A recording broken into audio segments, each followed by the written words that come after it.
like how they sign.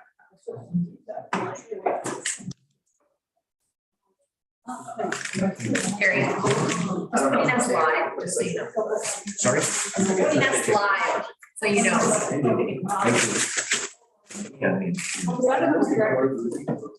Do this before. Yeah. Sorry.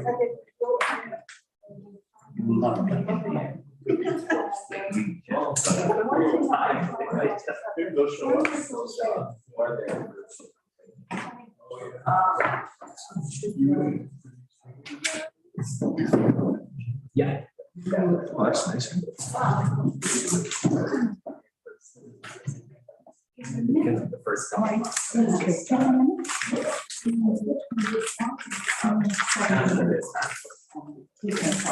We're moving in. It's a trial and error situation. Hey, you what? Because I was taken to flick. No.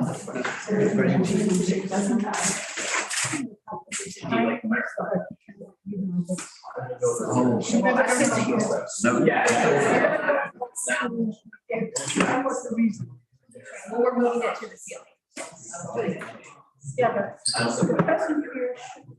We also have closed captioning enabled so that they're able to see. Oh, sorry. So I don't know why that is audio. Yeah. Because of the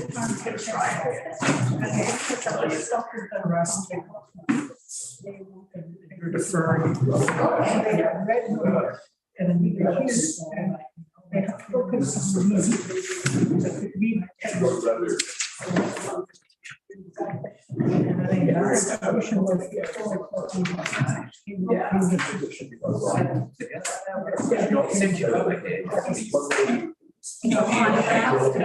I was going to say no. Right. Well, I didn't know that, but it's all there. There's no legal binding. I know.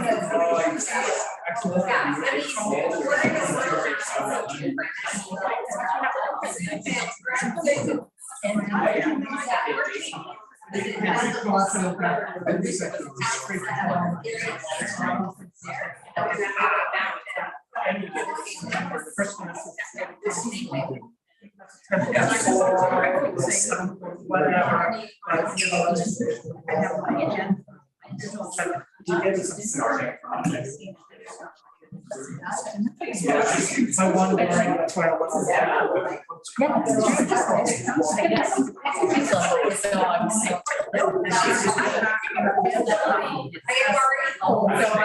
Something like that.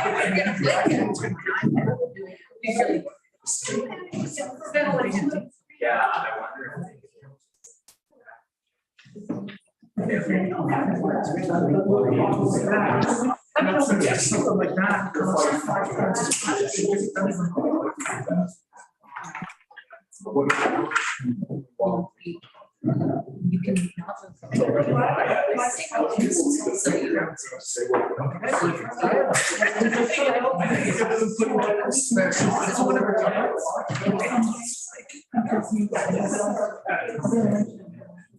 You be in here. No, I don't.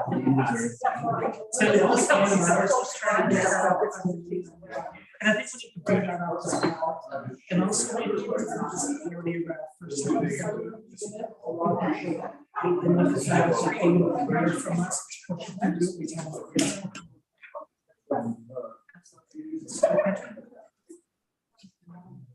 Yeah. You just put a card. For a second. Yeah. Yeah. We'll just do. And nothing. Because it always makes it sound like it is a bit, but it's also not.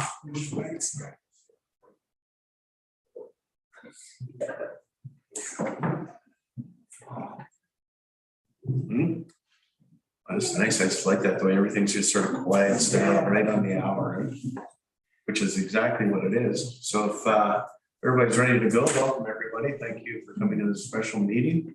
Thank you to the members of the public for seeing how things are going to happen here. This will be the revised agenda for the special council meeting on Monday, May 2nd, 2022. At the opening of the meeting, I would just like to acknowledge with gratitude that we live and work on the traditional unceded territory of the Squamish Nation. People have been stewards of these lands and waters surrounding the Bowen Island for millenniums.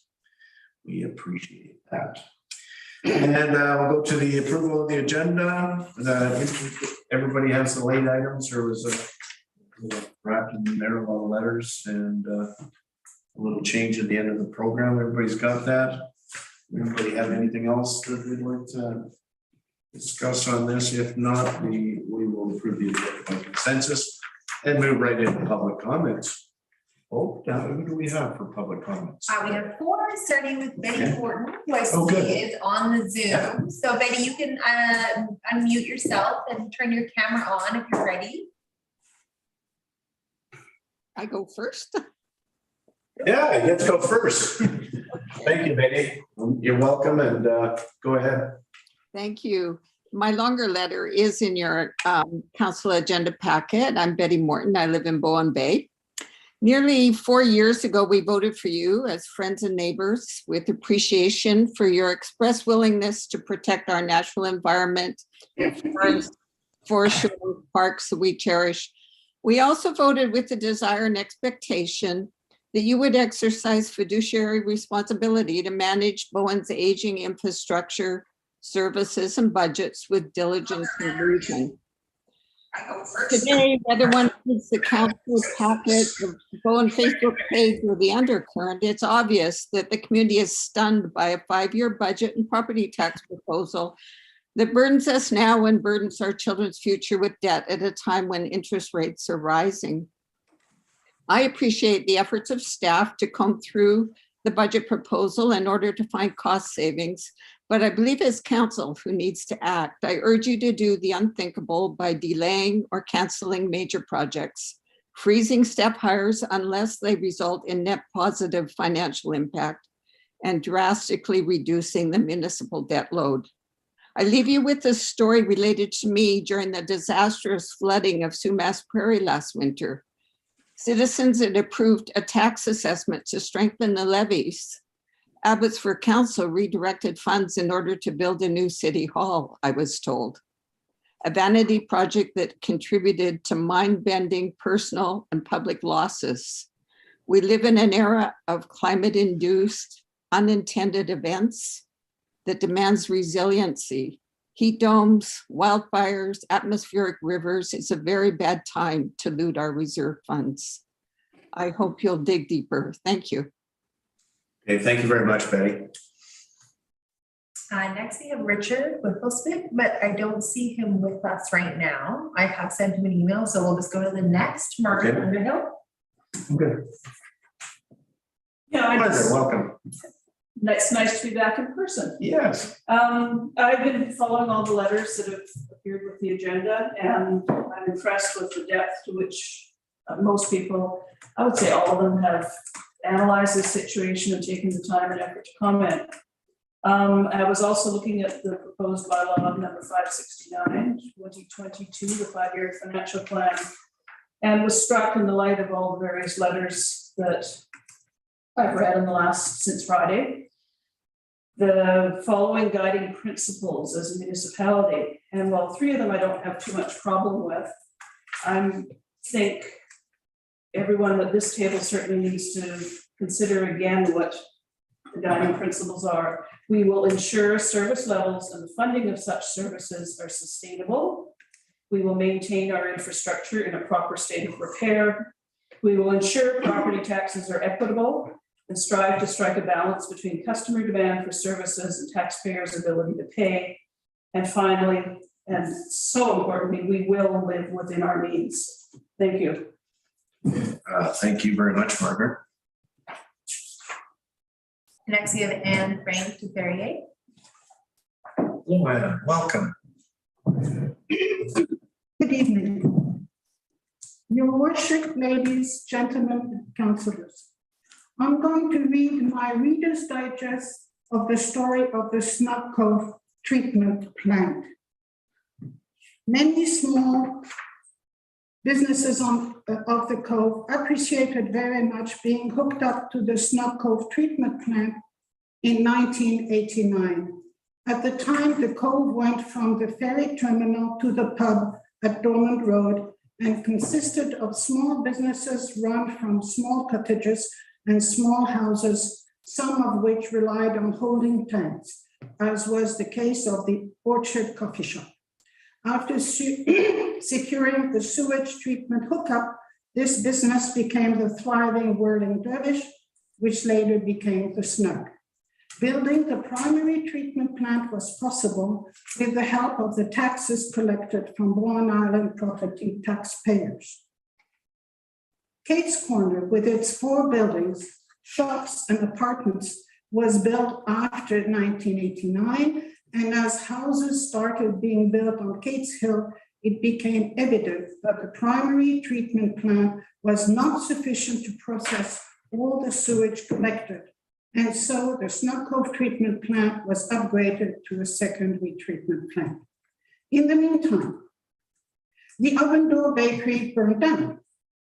That small Union steamship cottage was later replaced by the distillery and several apartments. The small cottage that was close to the pub was destroyed by a runaway truck, and now the present pub partially stands on that lot, along with stores and apartments.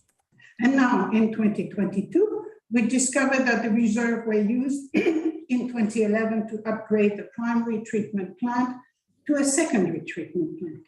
We are also informed that the maintenance of the Snug Cove treatment plant has been neglected for several years, and the Bowen Island property owners are expected to once more prop up the Snug Cove treatment plant by covering some of the costs of repairing the treatment plant. To conclude, our property taxes were used in 1989 to start the Snug Cove treatment plant and later contributed to its upgrade from primary to secondary treatment plant, and there was no benefit for anyone living outside its service area. So now I am against propping up the Snug Cove treatment plant anymore. All right. Thank you, Anne.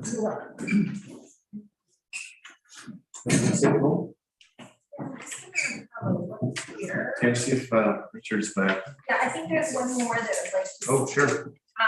Richard is not joining the meeting yet, so Okay. I'm not sure. Has the link, so. It's been a while. Oh. We'll see if he shows up in the next little while, but.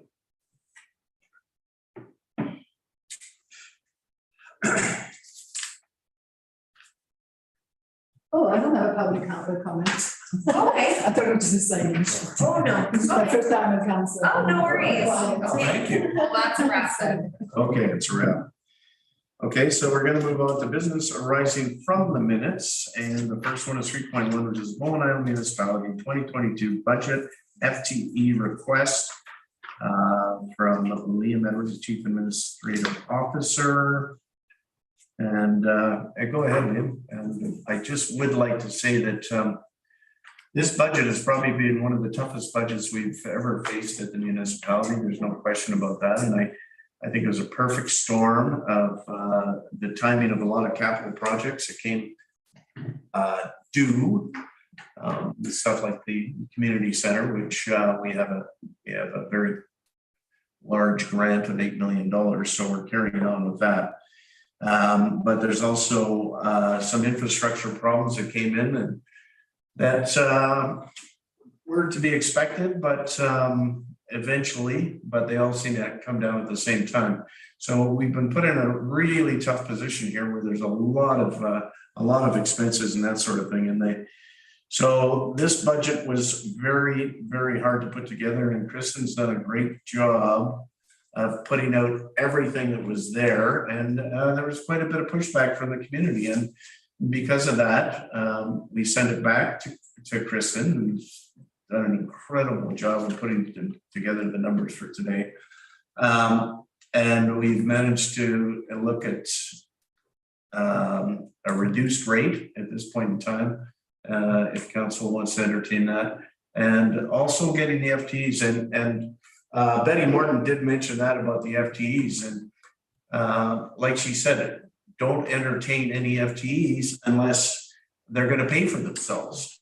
And on this particular FTE for the Public Works, it will definitely pay for itself, and we're hoping to save an incredible amount of money through establishing our own work party for culverts and that sort of thing. But I just wanted to say it's been real tough, and we went back and all the department heads got together and the departments, and they managed to just skinny this thing down. And I don't think there's too much that's been pushed down the road. I think it's all stuff that's manageable for the time being, and we've got it down about as skinny as we possibly can. So at that point, Liam, I'll pass it over to you, and you can sort of go ahead with where we ended up here. Okay, thank you, Mayor. Do you want to do it the way? Yeah, I think so. I think we're going to actually embed that FTE request into the whole budget discussion. Okay, yeah. Oh, okay, so you don't want to do your finger? Well, There's a space for him. yeah, well, Okay, fine, okay. We're first on the agenda. yes. So did you actually want to move on to 3.2 and then take it from there? So we'll just eliminate that first one? That's right. All right, thank you. Well, that'll save a little bit. So let's move on to 3.2, which is the 2022 to the 2026 revised draft 5-year financial plan. Kristen Watson, Chief Financial Officer. Over to you, Kristen. Thank you, Mayor. I'll take a moment to share the screen with you. Okay.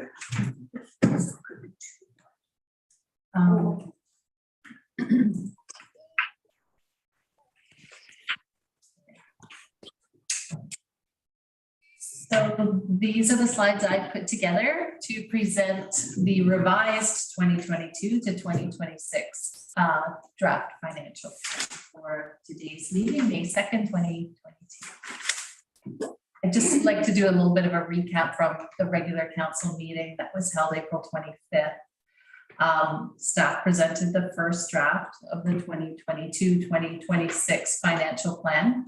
That financial plan included a proposed annual property tax increase of 10.4% for 2022, and it did not include the additional FTE request. Council was not supportive of a 10.4 property tax. Most council was not supportive of a 10.4 property tax increase, and direction was provided to staff to review the plan and come back to council with any savings should they be able to be found within the budget. That brings us to today. The revised 2022 to 2026 draft financial plan contemplates a property tax increase of 7.8%. And this budget does include the additional FTE staffing requests from the Director of Engineering and the Parks and Environment Manager. And the FTE staffing requests were 1 full-time FTE staff for the Public Works operations crew and a 0.2 increase to an existing FTE staff for the Parks Department. And I think this is where I will turn it over to the CAO to provide a little bit of context for that. Yeah, thank you, Kristen. And as I had identified in earlier conversations as well, that the primary goal of Public Works staffing request really is rooted in safety or staff safety, as well as supporting that is efficiency and the ability to be able to start delivering more own source projects or self-operated projects. And so the safety aspect is to ensure that when the roads crew are out on the roads doing work, that they have sufficient capacity to perform their functions in a safe environment. And so right now we have a crew of 3 roads crew people. And so we often have 2 members in a vehicle and 1 member in another vehicle. And if that one member is out on their own, it's difficult for them to do any challenging tasks or any tasks that put them in harm's way next to a busy road or any road for that matter. And so that's the primary reason for having an additional crew member so that the members are protecting each other while out on the job. And then additionally, that increases the efficiency and effectiveness quite dramatically in terms of their ability to get work done.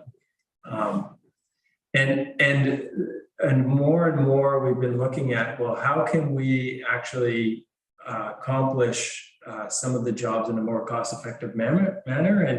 And that's the idea here, is that with 2 effective road crews, 2 of 2, one can be doing regular routine maintenance and the other crew can be supporting a capital project that we would otherwise put out to tender and put out to the market. And so the idea is, when we look at our asset management strategy, in particular around culvert replacements, we know that we have over 380 culverts on the island, many of which are aging. And when we are looking at our condition assessment of those culverts, we know that we need to get on a very progressive schedule of replacement and renewal of those culverts. And so when you start to think about farming those projects out to the private sector through the tender process, it becomes very expensive quite quickly. And so if we're able to save anywhere from $25,000 to $75,000 on one culvert replacement project, those savings will add up quite dramatically, quite fast, and will easily pay for the additional FTE. So we have a good, talented team, and we have the capacity on the team to take this type of work on, but we need the extra FTE to provide that safety for the crew while they're out there doing that work. And the other, so that's a full-time FTE for that position. And the other position is a 0.2 FTE, and that's an increase to the Parks Planning and Environment position. And that is directly related to increased work around development that's happening on the island. And so every time we get a development permit or a development variance permit or a rezoning or a subdivision application, it's not just the planning team that is doing that work, but it also brings in the environment position as well, because they do the review from an environmental perspective.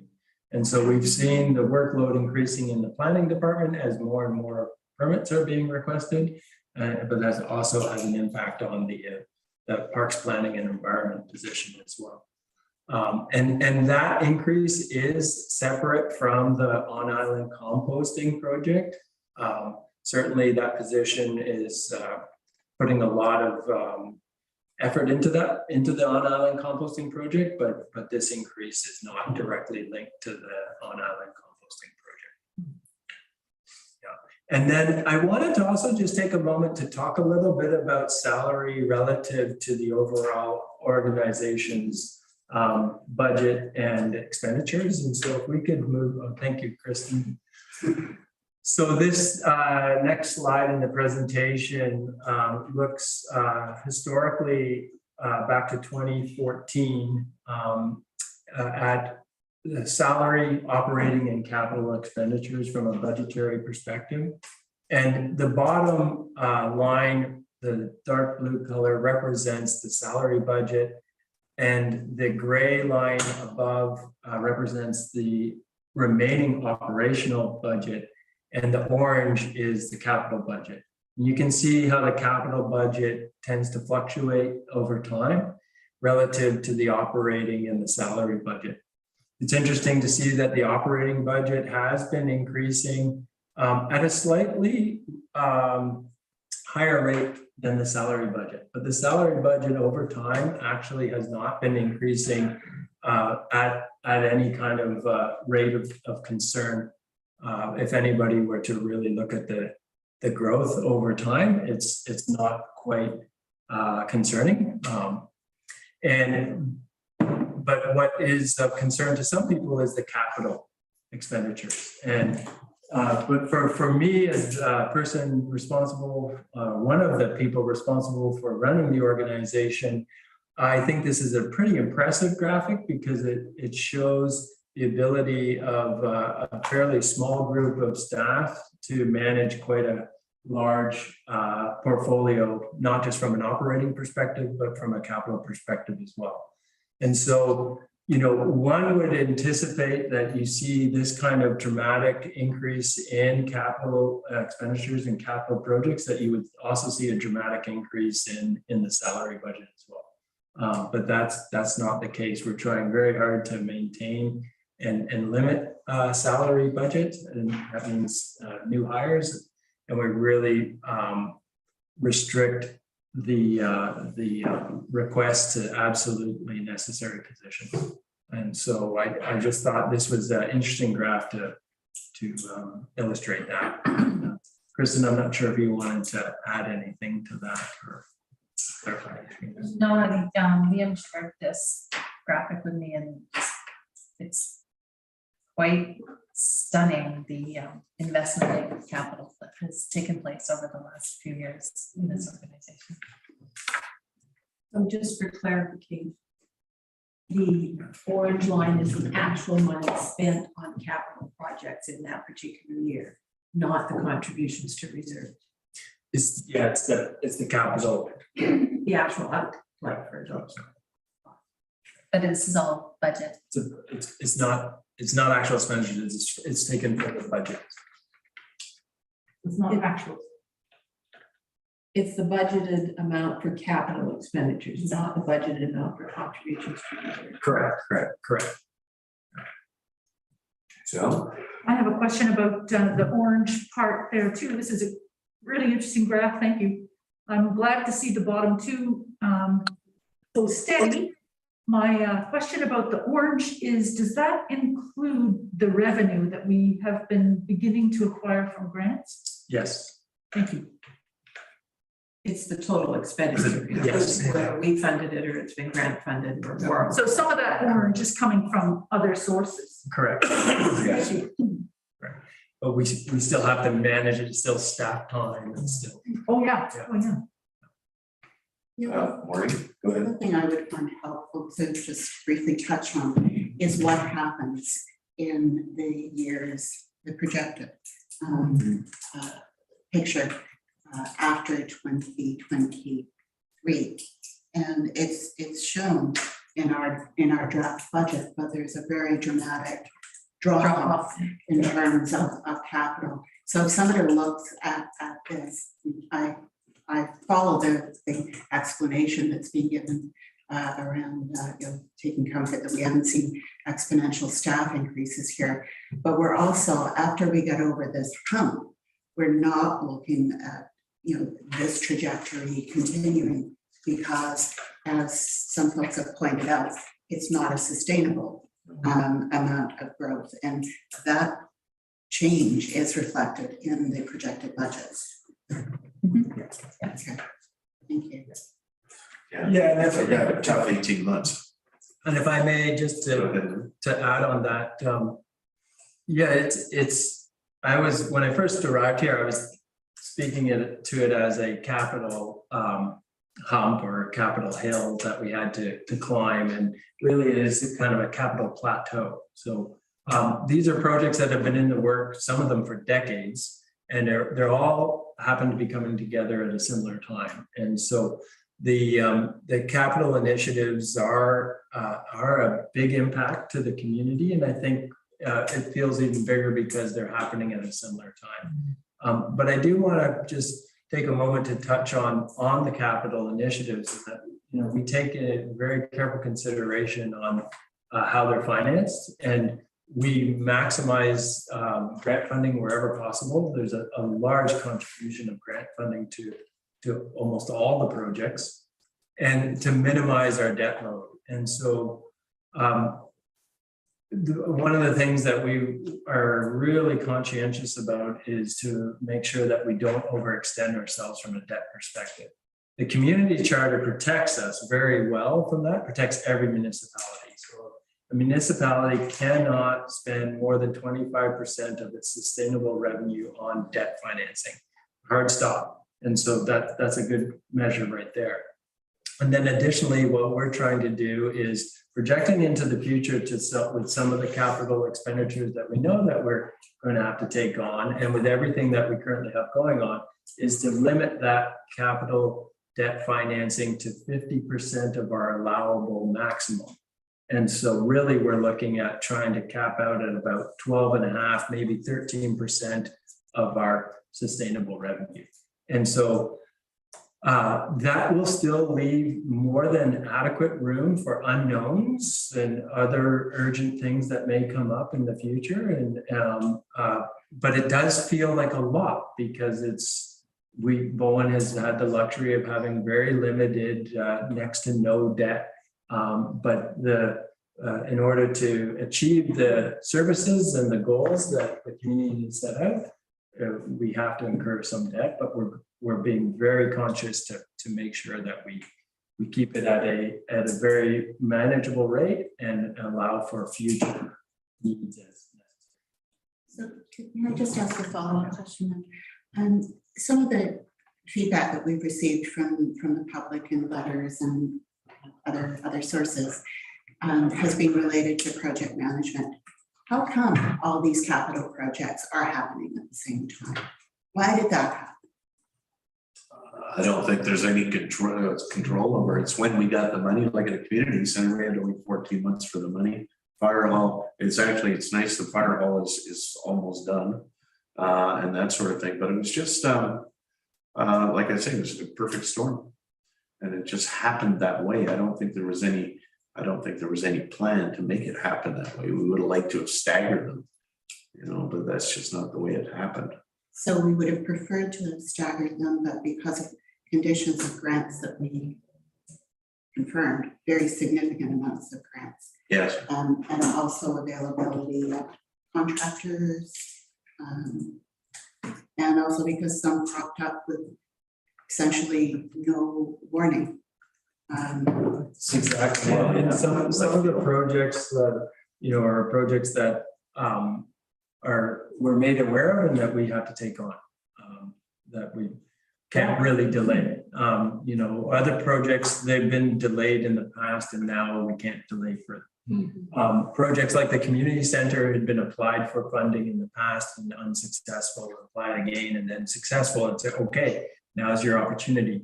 $7.9 million of provincial and federal funding is very hard to come by. That was the largest contribution to any project in that funding stream in the entire province. And so it's really hard to say no to that when that's an asset and a service that you want. And so, in the ideal world, you would stagger them out over a longer period of time. However, for long-term debt financing, you will still have a place and a point in time where you're still carrying all that same debt at one point in time. Unless you're able to spread it out over a 30-year time period, you will never avoid having to carry that same debt load at some point in there. So, we're trying hard to look at which projects could we pay off quickly and do short-term borrowing for to reduce the debt load impact sooner, and which projects make more sense to convert it to debenture long-term debt. Kristen, if you want I think Councillor Hockey was to, okay, go ahead, David. And then Yeah, just one more point about the timing to answer Maureen's question is the fire hall, and it's not just grants, it was a fire hall. Remember the original, we would have started that 3 years ago. But the original quote was way out of line and we had to go back to the drawing board. We lost about 1.5 years there, something like that. So it's, an array of things. They weren't intended to all happen at the same time. unintended circumstances. Yeah, exactly right, David. Thank you. Kristen? And I just wanted to also bring up the one that's almost finished, the Cope Bay Water Treatment Plant. That was actually that grant was approved in 2017. But the municipality held back on that one to work through the Grafton Lakes rezoning to make that all come together. So there were sometimes internal reasons too for delaying projects. And I also just wanted to bring up that with COVID, the governments, the different levels of senior government have, made an effort to push infrastructure funding out to municipalities and regional districts. So, for example, that whole next phase of the multi-use path that's under construction, the one that's going from Cardina Road to Miller Road, that is funded through federal COVID grant money at 100%. So there's just a huge desire to inject money into the economy and keep the projects moving. Yeah, I think it's important to understand that there's a lot of moving parts to all these huge capital projects, and they all sort of work at one time or another. I mean, the fire hall, community center's been going on for 30 years. Fire hall's been going on for at least 8 right now. 20, okay, 20. And 2003, so maybe 7. so it is kind of irregular that they would all of a sudden just fall on top of each other, but that's the way it worked out. So Yeah, thank you. I agree with what's been said here. And I also think there's another component, which is downloading. Yeah. So the water treatment plant, the Snug Cove freshwater treatment plant, drinking water plant, that was a change to the federal legislation about the standards of water quality. And Grafton Lake didn't qualify under the must be Giardia free or whatever, the standards. There was a number of different standards that came into play, and we were required to have a plan for a water treatment plant by such and such a time and to construct it.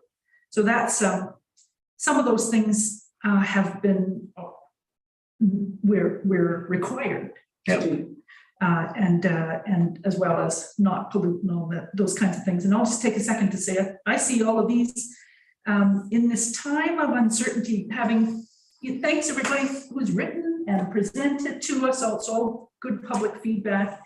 I can relate to the anxiety and the tension around what's going to happen, because that's the crises, the overlapping crises in Canada right now. Everything from housing to supply chains to climate crisis and biodiversity and all those things. They all add up to people feeling concerned. So I welcome the questions, but I also think that these capital projects are investments for the community of Bowen Island to be more resilient, to ruggedize ourselves from some of the shocks that may be coming, whether it's a pandemic, whether it's 18 culverts washing out in some big storm a few years from now all at once. Who knows, from climate. There's lots of things to worry about. And I think that these capital investments are investments that'll help us weather them together as a community and with our partners. And we haven't talked about donations and ongoing support for some projects and partners that we're working with, like the West Side Playscape or the Maggie Cumming Legacy Fund. Some of these things, they're also coming in as the revenue stream. The community's helping us out. So I think this will help the community, and together we can go forward with a little more certainty. It just might not feel like that right now. That's my little speech. Sorry. oh, that's good. And you're absolutely right. I mean, the regulations change, the building codes have changed. That set us back for a while with the community center and that sort of thing. And yeah, it's not, and the other thing we have to think about is these are all going to be assets for the community too. And they're assets for the community, but they're also assets for the municipality. So going forward, it's and a lot of them are very necessary for the safety and security of the community. There's no question about that. And quality of life. Okay, any other comments here, Allison? I wanted to ask a question about the EFTEs in the Public Works Department. I'm trying to reconcile it with heads and bodies. You've got, is it 7.2 on the 2020 org chart? We don't have a current organization chart, unfortunately. But I'm looking at under roads and infrastructure, it says 7.2. So you're talking about 3 roads crew and 1 foreman. And I know there's 2 admin staff and directors of, so that doesn't add, that adds to 7. So how do we get 7.2? Is there somebody else, there's some part, not full-time FTEs or people that are allocated I between the think 2 some of different those departments? people are allocated to utility systems, so I'm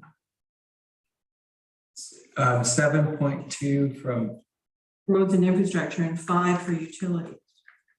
What page are you looking at, Allison? I'm in the annual report from 2020. That's the only place I could find an organization chart. yeah, I'm not able to answer your question. But as far as heads count in public works, there's the director, 2 admin staff, the and superintendent. superintendent, and now we got a foreman and 3 roads crew. Yep, and there's So that's 8. utility, so on the utility side, there's 5, and then there's One of it could be partial. Well, that's why I'm asking, are some of the admin FTEs part-time that, I think that. or allocated between 2 different I departments? think that one is part-time. And the utility is, I believe, fully Yeah. allocated to utility systems. Utility is a shared post too, I think. Okay, All right, so you're awesome. I'm not happy, but it's a. Any other discussion on this part? Kristen, you're happy with the discussion, any of the things? Yeah. Okay, Just keep- so the record, yeah, sorry, go ahead. Oh, I have a whole bunch of stuff. Oh, you got a lot, Yeah. carry on, oh, okay. Yeah. So to get to this revised draft of the financial plan, the staff went through and they reviewed all of the operating expense budgets to find savings in there. And we met with the library board, Councillor Fast and the CAO and myself. We met with the interim library director and the chair of the library board, as well as the chair of the finance committee for the library board. And we had a very productive meeting. I see they're attending tonight, so thank you. The library board agreed to review their budget and were able to find savings. And as well, staff have increased some revenue estimates. That's part of the benefit of leaving the budget approval till this late in the year. We have some pretty good numbers on year-to-date actual revenue amounts earned. So our projections for the year end are a lot more realistic, I think. And lastly, the revised budget includes a proposal to shift the annual principal repayment on the surplus lands debt from property tax funding to the land opportunity reserve fund funding, and I will speak more on that very soon. Looking at the operating expense reductions, there are only discretionary costs that could be reduced in the budget. Some of them are enduring, they go on beyond fiscal year 2020, and some of them are just for this year only. So those adjustments that are enduring beyond year 2022 have been included in the following 4 years of the financial plan. So in the legislative department and mayor and council department, we found about $8,500 worth of savings, mostly through a known reduction to membership fees and professional development type expenses.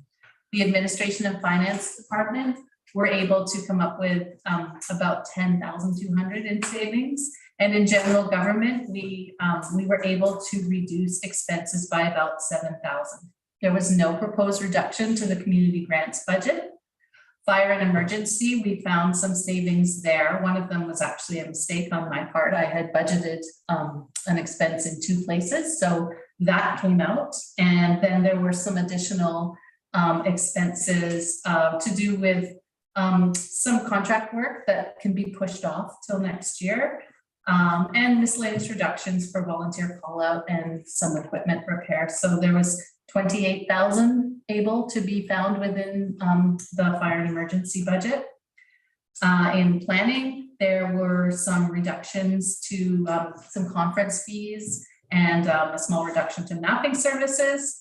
And bylaw was able to reduce the estimate for ferry marshalling costs this year and for derelict boat removal. And then in public works, the director of engineering and staff, they were able to find about 14,500 in operations savings. And that was netted because we did include the current year estimate for a partial year FTE, and that came to 42,748 if considering that that staff person were to start say June 1st.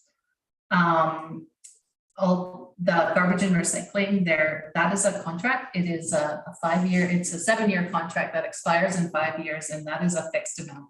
And that is indeed the cost.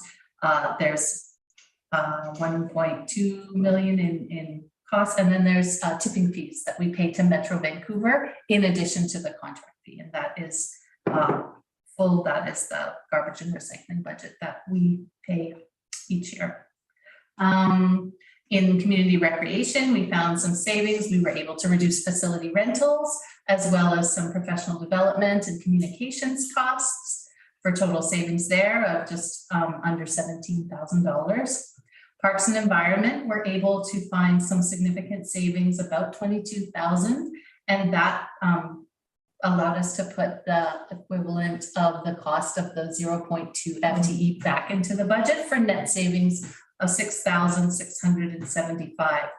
Council strategic priorities budget is kind of a catch-all budget where we put miscellaneous projects that don't really have a home anywhere else, but we're doing them because either there's a council directive or there's something that we can align with the island plan in each year. So in that budget, we have deferred the direction to acquire an e-bike in this year. We felt we kind of needed a little more planning before acquiring it. You know, who's going to ride it and where's it going to live at night, and how are we going to maintain it, and there's probably going to be some time delay on ordering one. So we just felt that that was safe enough to try to put that into the 2023 budget. We have included a $2,000 reduction to the EDAC budget, mostly around travel and kind of conferencing type expenses. And lastly, in the library board, after our meeting with the library board chair and chair of the finance committee and interim library director, they proposed that they would be able to reduce their 2022 request by about 14,853, which is a reduction to estimated staffing levels that that they felt they could carry on with till the end of the year. So we just wanted to express our appreciation to the library board for meeting with us and being so flexible and accommodating. So in total, we shaved 144,789 off the operations budget. We put 58,000 back in to accommodate for the FTEs, and that's the cost of the FTEs. It's a partial year cost for this year. So that's a net impact of a reduction of 86,760.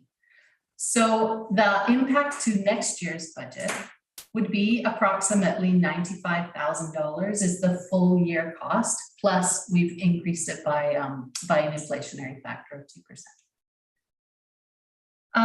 We do expect that there will be additional savings on the cost of completing roads and infrastructure capital maintenance projects. Because we will have added capacity that's going to allow for some of this work to be undertaken using our own municipal staff. So these expected savings to the capital work has been reflected by a reduction to the cost of capital projects in each of the years 2022 to 2026. And the current year cost is reflected in savings here. We dropped it from $1 million to 960 for this year, and reduced each year going out by the value of the expenditure per staffing. The next part of the process was that we took a good hard look at our revenue estimates for this year, and there were certain little bits that we were able to, with a high degree of certainty, that we're able to increase. So we believe that it's probable that our bylaw fine revenue will be increased. So we've done an increase there. The recreation manager has expressed that she believes that there'll be additional recreation grant revenue this year. So we increased that line item. And the director of planning has it's said with some degree of certainty that increasing the building permit revenue figure, we've increased it from 320 up to 340 for this year. So total impacts of additional expected revenues this year is adding another 30,882 of revenue, and that's about another 0.5% off the property tax increase. The next thing I want to get to the proposal to repay the surplus lands principal. And this one, I think it's important that everybody sort of understand where it's coming from and why this is being proposed. And I think to do that, I have to go back to where the whole thing started. So in 2005, the municipality had a referendum to authorize borrowing of $2 million to acquire about 34 acres of surplus lands from Metro Vancouver. And I think that from 2005 through 2018, the municipality carried that debt, and it was carried as interim financing, and only interest payments were made throughout that period from 2005 to 2018. And that debt was not locked in, and it's called interim financing. And typically a municipality is only allowed to do that for 5 years, but through the MFA is the Municipal Financing Authority.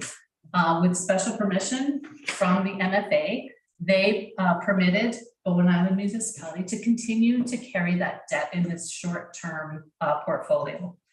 But finally in 2019, I guess they've had enough and they said, nope, you're gonna have to roll that debt into long-term debenture debt, which means it's locked in and you have to make annual payments on that debt for 10-year periods at a time. It becomes like a mortgage, but instead of paying monthly, you're paying annually. So this debt has now been locked in for 10 years with principal and interest payments that are due each year. And at the end of 10 years, in 2029, the remaining balance owing will be refinanced at whatever the going rate is at that time. And we're currently paying $106,038 per year, of which $42,038 is the principal portion and $64,000 is the interest portion.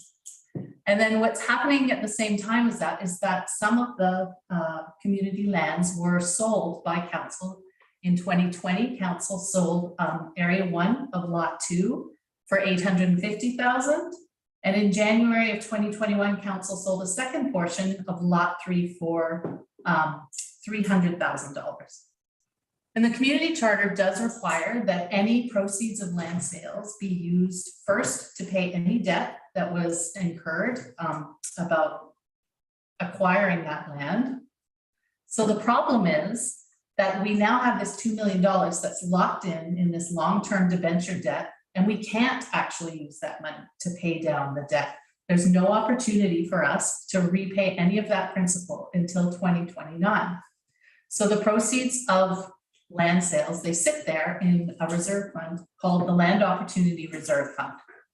And in 2020, 2021, with the construction of the Cove Bay Water Treatment Plant, there was additional funding required to finish that project. So Council loaned the proceeds of the land sales to the Cove Bay Water local service area to fund the added construction costs of that water treatment plant project. And anybody who's part of Cove Bay knows that there's a 10-year parcel tax on the property tax notice, And those funds are used to replenish the money that's been borrowed from the Land Opportunity Reserve Fund with interest, and it will be repaid over a period of 10 years. So the change in the funding source proposal that I'm bringing forward to council in this budget proposes that the annual $106,038 payment that's due on the surplus lands debt each year, that it be funded from a combination of annual property taxes and the use of Land Opportunity Reserve funds that are sitting there in that fund. The first budget draft contemplated that the whole 106 be paid for by property tax revenue. And this revised budget draft proposes a split. So 64,000 should come from property taxes from operating revenue, but 42,038 could be principal that was repaid out of the Land Opportunity Reserve Fund. And the impact of that funding change will be to reduce the current property tax increase by 0.7%. And the other impact of that is that the utilization of those funds from the Land Opportunity Reserve Fund means that there's less money available to make a principal payment on the loan when it comes up again in 2029 for refinancing. That means that more debt will be shifted to the property owners of the future and less ends up being paid by the property owners of today. The land, and this is my opinion, land is an enduring asset, and the benefits of land ownership accrue to future generations of Bowen Islanders. So lengthening the time to repay that debt better matches the cost to those who benefit from the land. So I'll bring us to the recap of the council directives from the April 25th regular council meeting.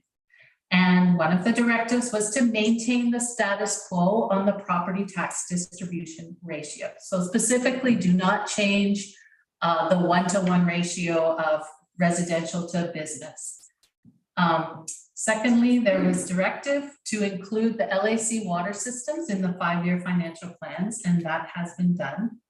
And that staff review the financial plan to identify the savings, which has been done. The impact to future years' property taxes under this revised plan is that the 2023 increase from 2022 is significant. It's 12.24%. But overall, I think percentages can sometimes be misleading. This revised second draft of the budget actually has a reduction to the overall property tax revenue, the requirement that has been included in each of the ensuing years. So in the draft one of the budget, the change from year 1 to year 2 was 6,750 going to 7,475. In this draft, it's 6,590, and the year 2 number is 7,397. So 7,397 is actually lower than what we had anticipated in the first draft of the budget. And the year 2 numbers are lower for each of the 5 years. There is a significant jump in 2023 over 2022. And that's resulting from the full impact of the $7 million in debt principal and interest payments, which we will be paying starting later this year. You can see them in the operating debt service section of the financial plan. In 2022, our debt servicing costs are $215,000. And next year they jump to $782,000. And that's made up of $4,040,000 that was borrowed for the community center that was approved through referendum. $3 million of borrowing for the fire hall that was also approved by referendum. $640,000 was approved in this budget this year, short-term debt, 5 years, to fund the cost of a fire truck replacement. And this budget contemplates a borrowing of $500,000 should the composting project go forward. We've talked about the composting project. And it is still in this draft budget, but I will confirm to council that the CAO and the manager of Parks and Environment and I spoke with the province this morning. We indicated our desire to see if they were willing to consider extending the length of the grant opportunity so that we could defer starting the project by a couple of months or into next year. So they committed to considering our request, and they will take a couple of weeks to get back to us. So for now, this project is in the budget, but just because a project is in the budget doesn't mean it has to proceed. So we're awaiting feedback from the province to find out what their appetite is for giving us an extension on that grant. But given timing, we can't wait for the answer. Because they're having to pass it. Oh, that, yeah, we've kept it in the budget for that reason. Yeah. We have kicked the second replacement of another fire truck out by a year from 2023 to 2024. And as I indicated earlier, we have reduced our annual expected expenditure on roads and capital projects in order to reflect the savings that we expect to see from using in-house municipal staff. The revised financial plan includes, in summary, the revised financial plan includes approximately $87,000 of operating budget cost reductions, and that's net of the new staffing costs. The revised financial plan includes approximately $31,000 of additional revenue, and the revised financial plan shifts $42,000 of annual debt principal repayment on the surplus lands from property taxes to being paid for out of the Land Opportunity Reserve Fund. The total property tax savings in this revised budget, from my report, the total reductions to the property tax levy are $160,346, which represents a reduction in the proposed property tax increase by 2.62%. The revised financial plan proposes that we decrease the property tax levy to 7.8, and that's down from 10.4 in the first draft. And the revised financial plan proposes reductions to the actual dollar amount of annual taxes levies charged for each of the following 4 years. The revised financial plan includes the use of $1 million of capital renewal and replacement funds and $640,000 of accumulated surplus for a wastewater treatment upgrade project.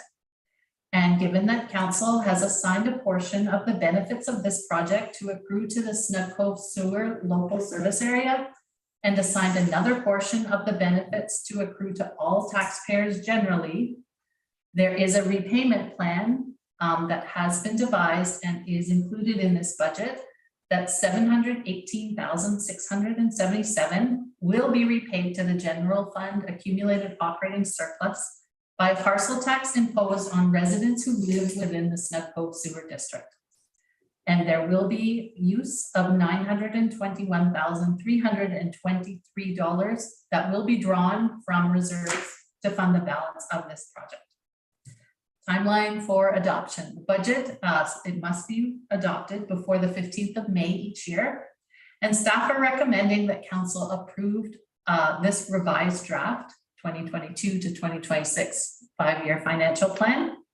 And there is an opportunity. There are 2 more council meetings scheduled on May 9th and May 12th. And that's it. I'm happy to answer questions. So we have one more, we need at least one more meeting in order to pass for final reading. Correct, yeah. Okay, thank you. So can I just Allison, go clarify ahead. the process? Sure.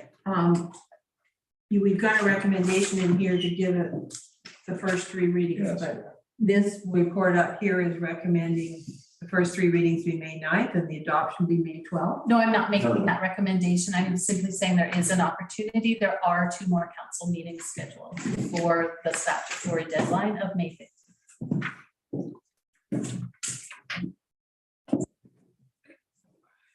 Rob, go ahead. Just, so the one that's the compost facility, so if it gets pushed out of this year's, like, what's the impact right now, including it in the budget right now? Because we're including it in there right now, but we may not move forward with that. So is there a percentage impact? No, because the funding source is 2/3 grant revenue, so that does not increase the property tax at all.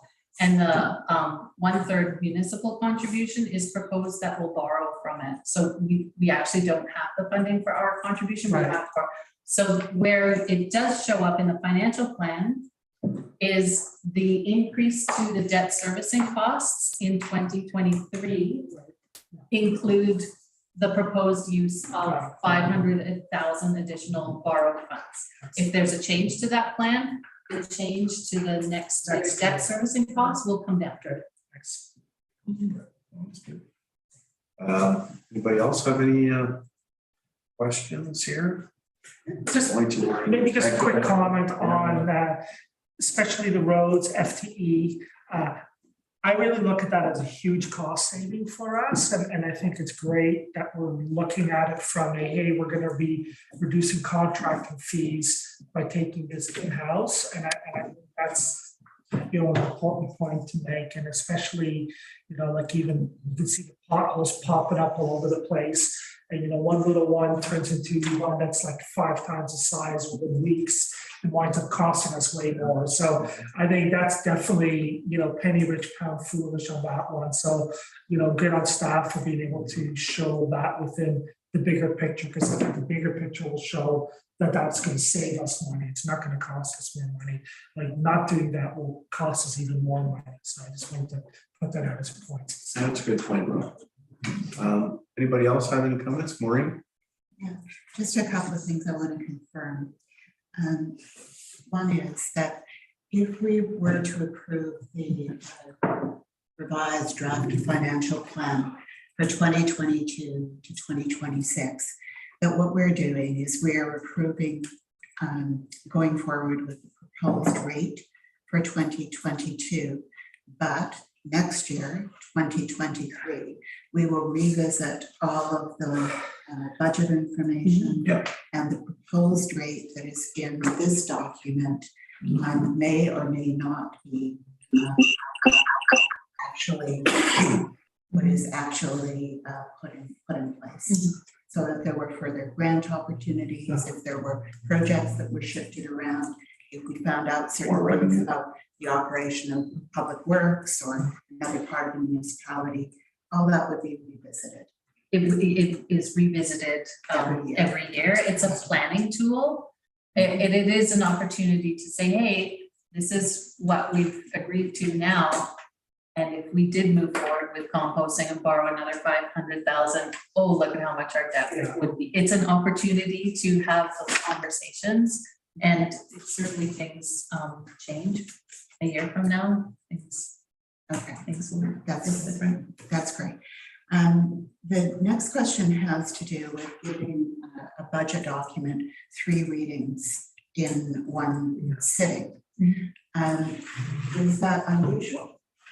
Not at all. The municipality generally gives a bylaw 3 readings, and a financial plan bylaw is no different.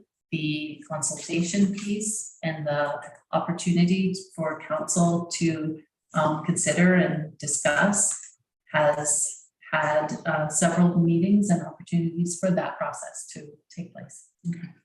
And then a third question has to do with household impact. So the proposed increase relates solely to the municipal portion of the taxes, and there are the tax form, there are all sorts of other taxes that are noted there. So this is solely affecting the municipal tax component. And when we looked at the initial budget, it was estimated at something like $280 to the average household. So with the changes that are proposed in draft 2, what does that bring the average household impact down to? So I should have brought my calculator. I will turn this up and do the math on my, answer your question later. Yeah.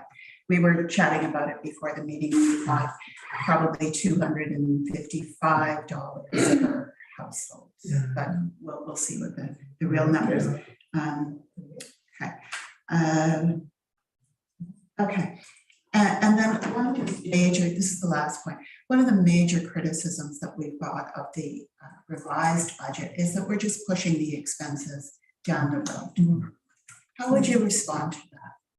I would first draw your attention to the fact that the actual dollars proposed to be collected in each of the following 4 years is actually lower than under the initial plan.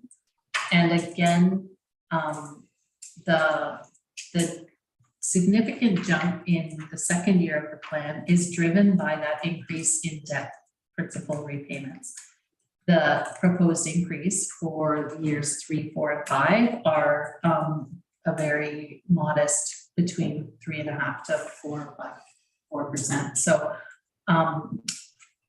the one change in the second year of the plan is driven by debt principal and interest, and those are unavoidable given the results of the referendum and the borrowings that have taken place. Okay, thank you. Just echo that comment too, in that it wasn't an exercise of pushing things out. No. And it's, Kristen alluded to this earlier around the challenge with using percentages.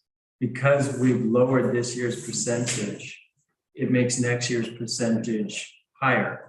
But it didn't actually increase the actual budgeted amount from a true actual dollar amount. We reduced it, but the percentage increases because we reduced this year's even farther.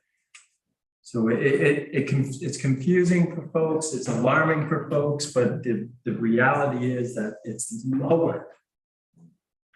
Yeah. Can I, Go Michael first and then so. okay, I was just gonna say it's page 10 of 92, if anybody's looking for those numbers. Okay, thank you.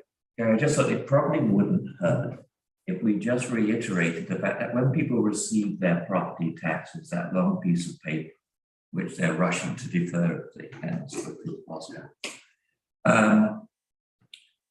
The municipal part of that piece of paper represents, if I remember last year, and Kristen, please correct me along, it was somewhere in the region of the high 50s of the total bills, about 57%.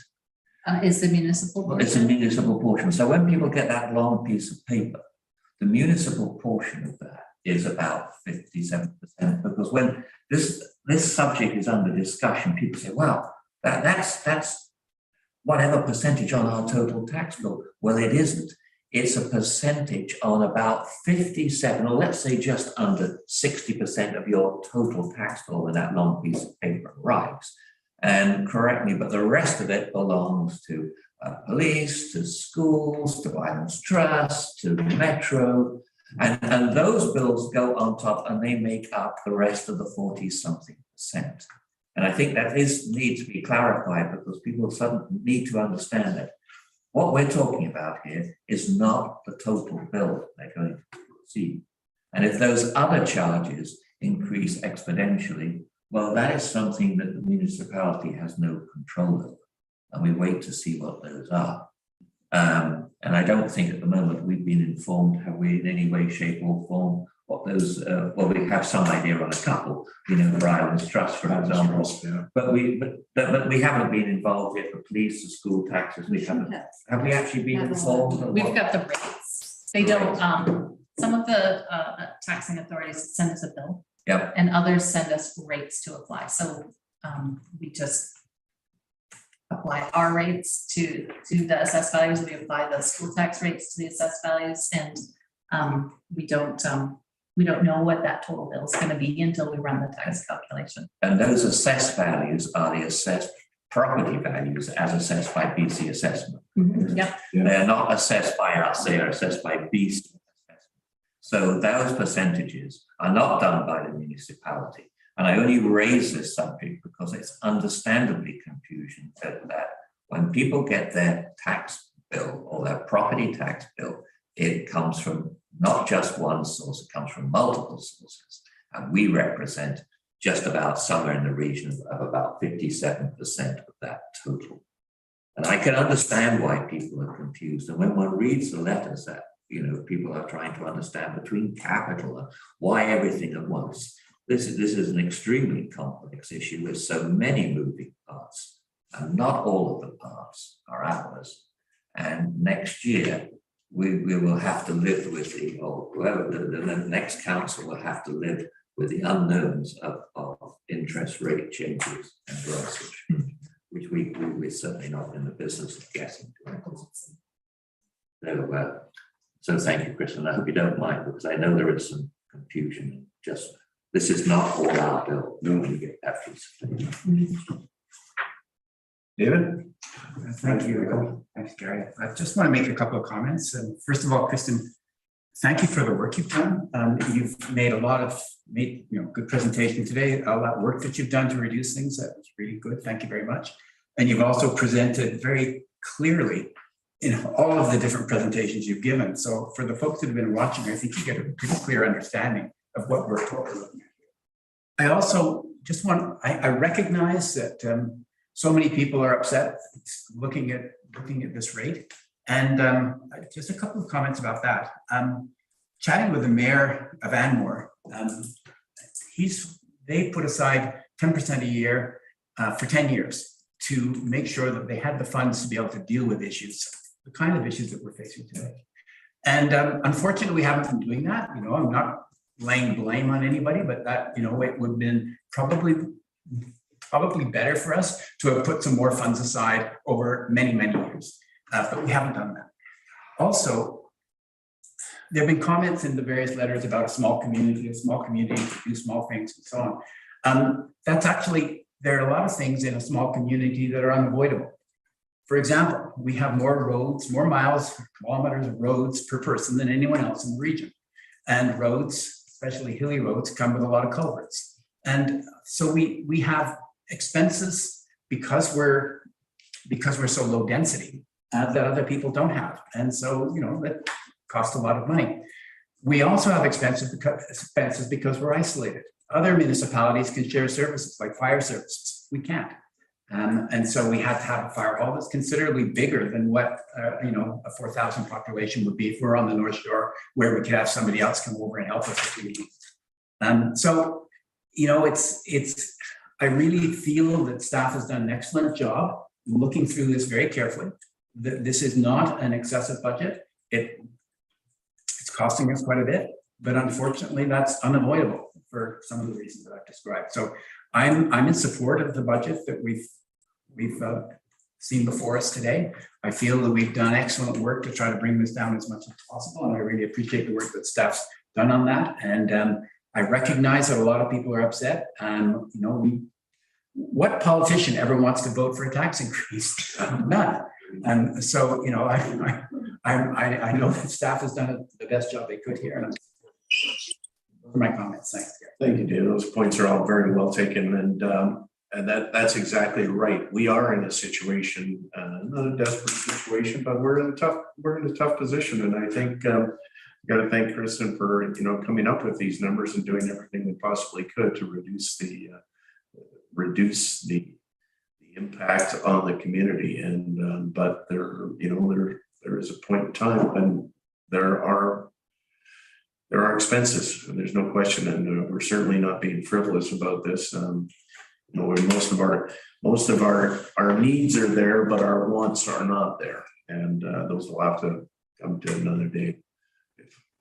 Could be. Rob's your hand up. Yeah, I just also want to acknowledge something that we don't talk a lot about on Island, but I think it's going to be a topic of conversation moving forward, especially for next council, on what projects we take and what we don't. And the impact of whatever it's going to be, $250 per household. It's 217. 217. 217.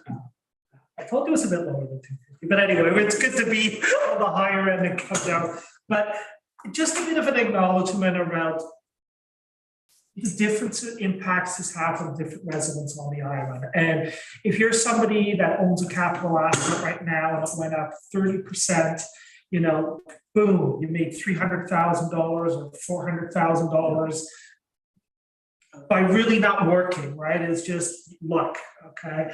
And an extra $300 in taxes is, or 217 or whatever the number was, is not gonna be, you can definitely go, wow, I made this much, $217. Seems like small potatoes in that context. And especially when people are deferring taxes, and a lot of young people don't understand what deferring taxes is. But when you're over 55, you get the tax, you get the ability to push off the taxes. Then there's another group of residents that don't own property. Property values are going through the roof, so now they're gonna have to pay that extra housing cost and that. On top of it, they're not making that extra money, and on top of it, a lot of them cannot defer their taxes. So that, that 200 and whatever dollars, divided by, if you're making $25 on the mainland and you're having to pay for ferries and all that, that's an extra 2 days of work. And that's huge. That's 2 days of work away from the family and all that. So I just want to acknowledge that also moving forward. But, there's a lot of people that are like, hey, that seems reasonable. And other people that are like, whoa, this is going to have a massive impact on my life. And I definitely see that. And I think we as a community have to see that this is going to be, it's going to be significant for a lot of people, especially younger people that are already at a point where they're not going to have this property that's going to go through the roof. So it's just a point I think that needs to be said and that we need to look at moving forward. And I think, people on island need to keep that in mind, that this has different impacts on different people. So that's all. Thanks, Rob, for that. It's a good point. Go ahead, Maureen. This is following up a bit on Rob's point. Just to note that it's the deferrals an option, not only for seniors, it's an option for families with children. That they're supporting. So people may want to, if there is hardship involved, they may want to look to that. But the other thing that we're not talking about, 217, that's great. But we have our parcel taxes as well. And people are facing those costs. And one of the things that I think is very helpful in the way that Kristen has structured a lot of the local service area charges is that a significant portion of the parcel tax, or the parcel tax itself, can also be deferred. And I don't know if people are necessarily aware of that. Do you want to say anything to that? A couple of things that I will say to that. First, the parcel tax is on the tax notice, so it's an eligible part of the total overall tax bill that if someone chooses and is eligible for that program, they may defer that charge using that program. The second point specifically about the Snug Cove sewer parcel tax is through the process, and we learned today at the parcel tax roll review panel meeting, through the process of authenticating the roll, we realized that we had missed a couple of properties in our initial calculation of what we thought the Snug Cove parcel tax was going to calculate to. There are actually additional roll properties that have been added to the roll. So initially we thought that parcel tax would be 664. With the additional property taxes, we believe it will end up at, I think 593 was the number. Okay. So that's good news for anybody that's living in Snug Cove. Yeah, perfect. Thank you. All right, I'm a little conscious of time here, so is there any more discussion on this? I just wanted to say I'm thoroughly supportive of most of the work that Kristen's been doing, but I've got a few principles that I'm not in agreement with that are in this budget. So no disrespect to Kristen or any of the work she's done, but I will be opposing her financially. Thank you. That's helpful. Okay, so the first recommendation is that council approve the revised draft 2022-2026 financial plan as presented at the special council meeting on May 2nd of 2022. And the bylaw 569-2022 cited as Bowen Island Municipality 2022 to 2026 5-year financial plan bylaw number 569, 2022 be read a first, second, and third time. I'll move that. Second from Michael, and any further discussion? Oh, you. I'm not done there yet. I'll ask the question, all in favor? Aye. And opposed? All right, Councilman Morrison, opposition. Thank you. And the second recommendation is the bylaw number 570, 2022, cited as Bowen Island Municipality Tax Rate bylaw number 570, 2022 be read a first, second, and third time. I'll move that. David, I have you over there. Thank you very much. Any further discussion? What was the tax rate again? I don't have it in the hard copy. 7.8. Yeah. That's the tax rate or that's the increase? That's the increase. Increase. Tax rate is in the agenda. I believe it's 1.878412. So that's that number that we heard talk of the financial. Is this Schedule A? Yeah, 1.878412. I'm looking at page 20 of 92, if anybody wants to see it.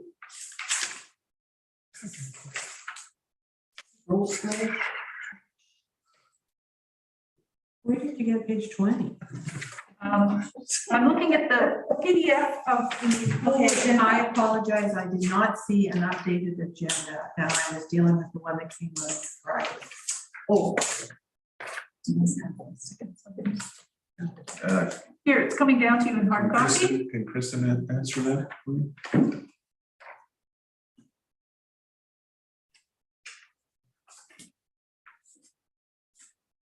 Well, we've got a GVRD rate anyhow, but not the. Not what? So the municipal tax rate is 1.878412, which is actually less than last year's municipal tax rate, correct? Yeah, because of the increase in the whole. Yeah, so somebody whose property didn't go up in value or went up very minusculely is probably going to have a reduction in taxes. True. Yeah. Okay, is your question answered? Yeah. Okay, anybody else? I will ask a question. All in favor? Aye. And that's unanimous. Thank you very much. And that wraps that up, I believe. Yeah. I'll move on to new business, and thank you again, Kristen, for an amazing job. Thank you. Yeah. With all the managers. Thank you, sir. Get this done. A bit, Fantastic. yeah. Okay, we're gonna Can move on. I Sorry, go ahead, Sue. I'm just regarding B here that we just passed, the second motion, about the annual tax rates bylaw.